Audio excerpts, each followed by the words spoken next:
আর্য, আর্য তুই দোলের দিন কোথাও যাবি না, বাড়ির বাইরে একটা পাও রাখবি না। কেন শুধু শুধু জেদ করছো মা? হ্যাঁ, তুমি তো জানো আমার এসব কিছু ভালো লাগে না।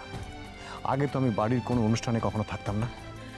ইদানিং বাড়ির সব অনুষ্ঠানে তো তুই অংশ নিতিস, তাহলে আজকে কি হলো? দেখ আর্য, বিয়ের পর এটা তোদের প্রথম দোল। তুই বাড়ির আর কারো কথা না ভাবিস, দিয়ার কথাটা একবার ভাববি না? ওরও তো একটা শখ আহ্লাদ বলে কিছু আছে নাকি?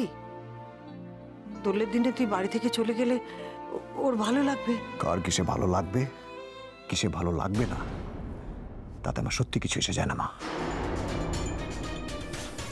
আচ্ছা, কি ছেলে মানুষই হচ্ছে বলতে বড় ভাই? হ্যাঁ, বাড়িতে সব লোকজন রয়েছে, আত্মীয় স্বজন রয়েছে, তুই যদি সামনে দিয়ে বেরিয়ে যাস তারা কি বলবে? হাজারটা প্রশ্ন করবে তো। আচ্ছা ঠিক আছে, সবার সামনে দিয়ে বেরিয়ে গেলে সবাই প্রশ্ন করবে, তাই তো? তাহলে পেছন দরজা দিয়ে বেরোচ্ছি, ওকে? বড় ভাই, চাস না প্লিজ, আমি হাত জোর করছি, রিকোয়েস্ট করছি তোর কাছে, চাস না প্লিজ।